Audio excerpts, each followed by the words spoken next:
Bonjour, nous sommes le vendredi 11 août 2017 et contrairement à ce que j'ai fait ces semaines récentes, je ne vais pas parler de l'avenir à long terme de l'humanité en parlant de choses comme le transhumanisme ou bien du risque d'extinction, mais je vais vous parler du risque d'extinction beaucoup plus immédiat parce que la géopolitique reprend le dessus.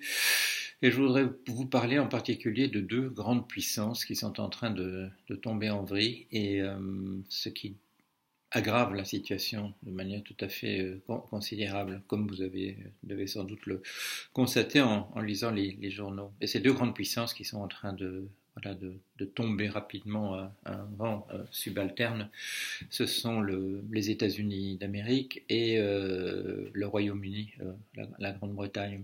Alors on va commencer par les États-Unis. Ce qui rejoint d'abord le cadre général dans lequel se passe cette catastrophe voilà, d'effondrement rapide de deux grandes puissances, c'est l'ultralibéralisme et ses conséquences. Il s'est cru triomphant, il a cru dans les années 70 que les choses étaient faites. Il a vu dans la chute du mur de Berlin la confirmation qu'il n'y avait plus d'opposition en face et finalement, curieusement, il s'effondre sous son propre poids, sous ses propres contradictions, plutôt que d'être vaincu par des adversaires extérieurs. À moins qu'on imagine que la Corée du Nord puisse effectivement l'emporter sur les États-Unis dans une guerre, ce qui n'est bien entendu pas le cas. Mais ce qui se passe, c'est que voilà, deux grandes puissances sont en train de se dévaloriser par une dynamique interne.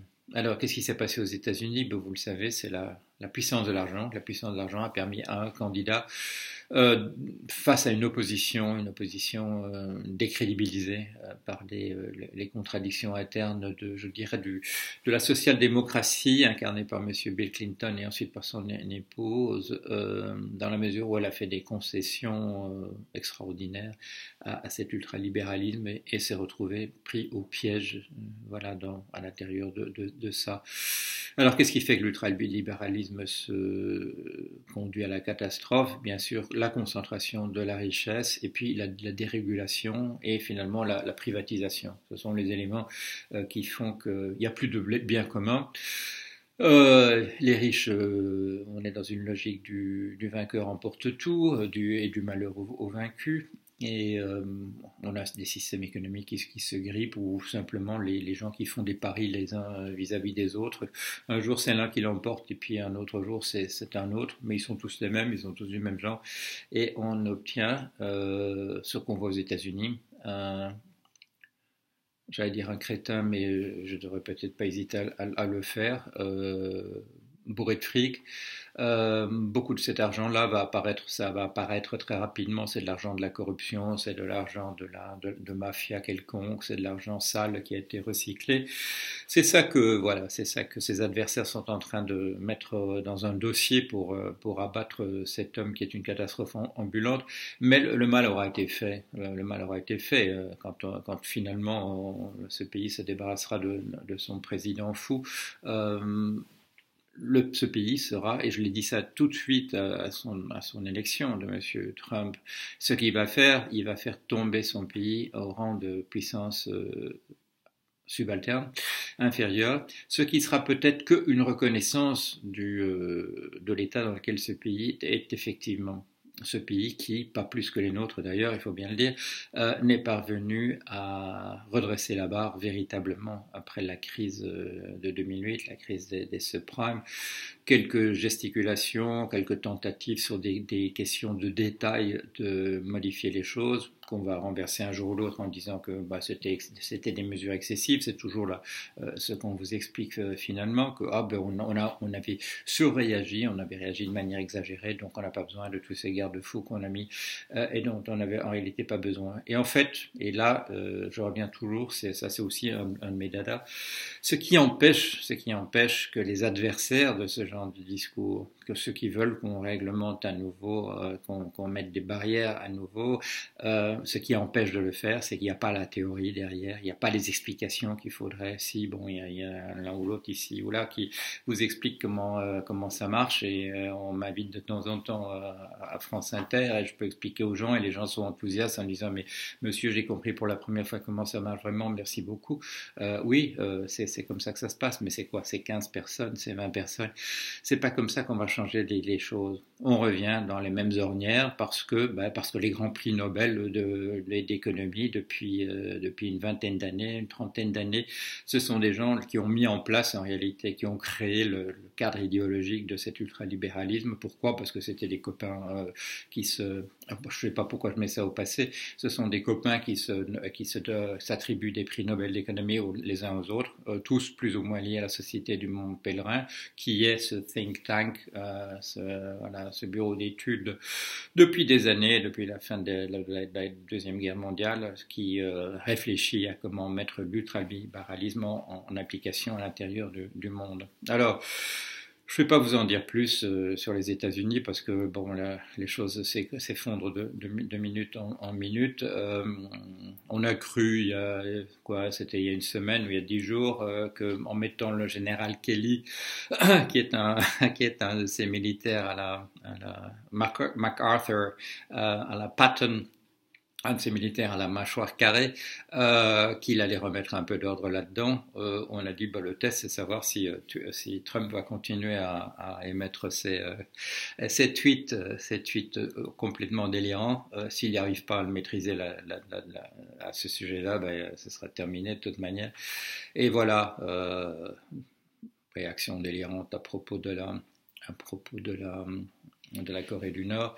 Et puis surtout, il perd absolument les pédales maintenant, Trump. Pourquoi? Parce qu'il sait, justement, je viens d'y faire allusion, qu'on est en train de constituer un dossier qui va montrer que sans l'argent sale recyclé, en particulier venant de Russie, il n'aurait jamais été l'homme d'affaires qu'il a été. Il a été en fait un prête-nom pour de l'argent sale recyclé. Et voilà, parce qu'il n'y a quand même pas de miracle. Quand on n'a pas le QI nécessaire, on ne devient pas riche, super riche comme ça par accident. Il y a de l'argent qui vient de quelque part. Et comme on peut le manipuler très facilement, ça se voit.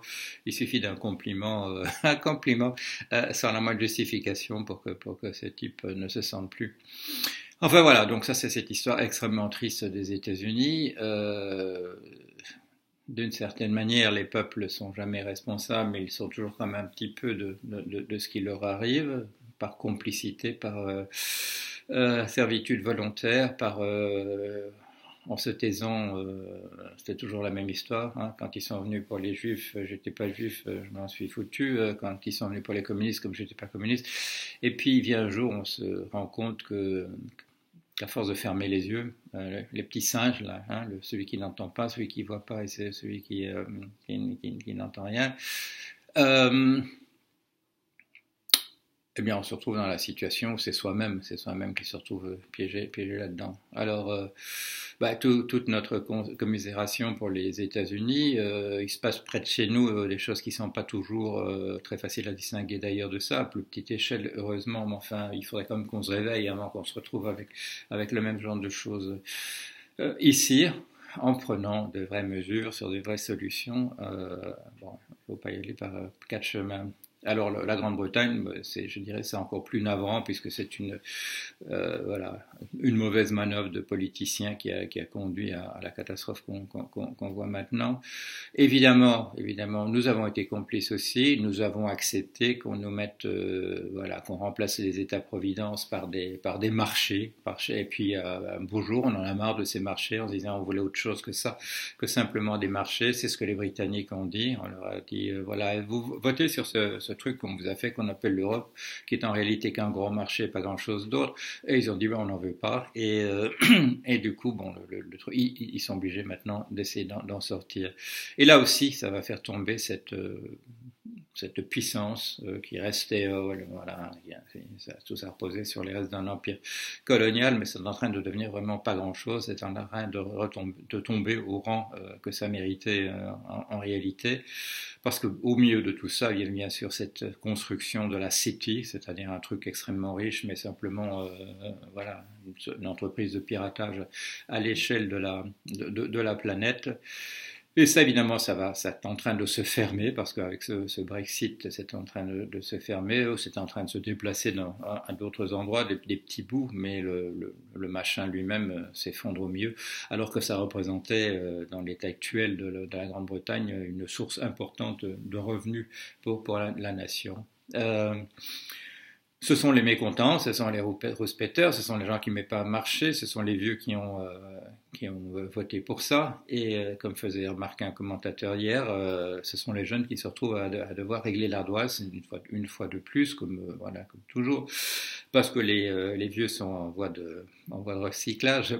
Et voilà, il faudra qu'ils se débrouillent avec ça.